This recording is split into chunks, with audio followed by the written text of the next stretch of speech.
తెలంగాణ రాష్ట్ర media academy chairman గా నియమితులైన కె శ్రీనివాస్ రెడ్డి బాధ్యతలు స్వీకరించారు. బషీర్బాగ్ ప్రెస్ క్లబ్, సూరవరం ప్రతాప్ రెడ్డి ఆడిటోరియంలో జరిగిన పదవీ బాధ్యతలు స్వీకారంలో పాల్గొని అభినందించిన సిపిఐ జాతీయ కార్యదర్శి నారాయణ, తెలంగాణ జనసమితి పార్టీ అధ్యక్షుడు ఆచార్య కోదండరాం, మాజీ మీడియా అకాడమీ చైర్మన్ అల్లం నారాయణ, సిపిఆర్ఓ అయోధ్యరెడ్డి, పలువురు పాత్రికేయ సంఘాల నాయకులు ద్వారా వారికి ఆర్థిక సహాయం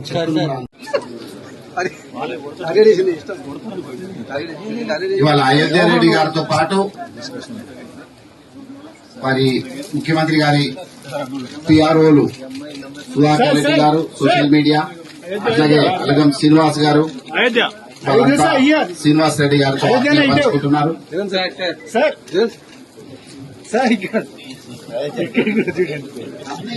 మిత్రులు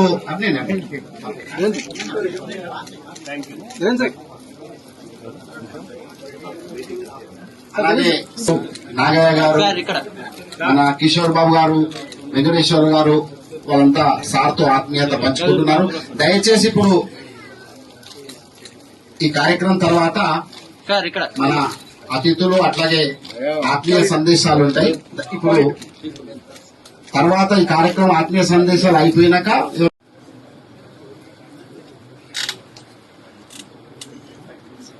సార్ 45 పైగా కలిసి ప్రయాణం చేస్తున్న వాళ్ళు తక్కువ మంది, అందులో అమర్ గారు ఒకరు నిర్వర్తిస్తూ ముందుకు సాగుతున్నారు.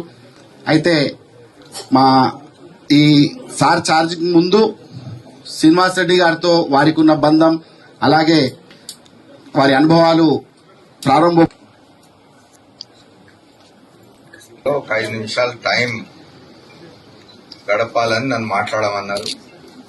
మామూలుగా అయితే ఆయన కల్చరల్ ప్రోగ్రామ్ ఉంటుంది, సరిగా జ్ఞాపకం చేసుకోవాల్సిన ఒక 4 మాటలు ఉన్నవి. శ్రీనివాస్ రెడ్డి గారు ఈ ప్రెస్ అకాడమీ ఉమ్మడి ఆంధ్రప్రదేశ్ లో ప్రెస్ అకాడమీ అనే ఒక వ్యవస్థను ఏర్పాటు చేయాలన్న ఆలోచన వచ్చింది అప్పటి ఆంధ్రప్రదేశ్ వర్కింగ్ జర్నలిస్టుల యూనియన్ నాయకత్వానికి. అప్పుడు శ్రీనివాస్ రెడ్డి గారి నాయకత్వంలో ఉన్నారు.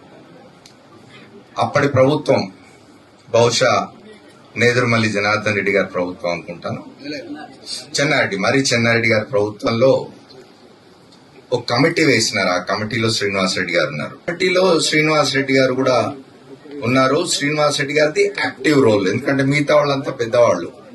ఆబిద్ అలీ ఖాన్ గారు ఉన్నారు అనుకుంటాను.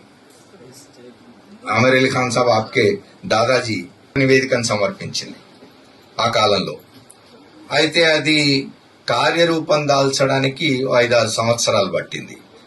1996లో చంద్రబాబు నాయుడు గారు ముఖ్యమంత్రిగా ఉన్న కాలంలో 1996లో ప్రెస్ అకాడమీ ఏర్పాటు జరిగినప్పుడు దాని స్థాపక అధ్యక్షులుగా శ్రీనివాస్ రెడ్డి గారు ఉండాలనేది మా అందరి డిమాండ్. ప్రభుత్వానికి విన్నవించినాం, ముఖ్యమంత్రి గారికి.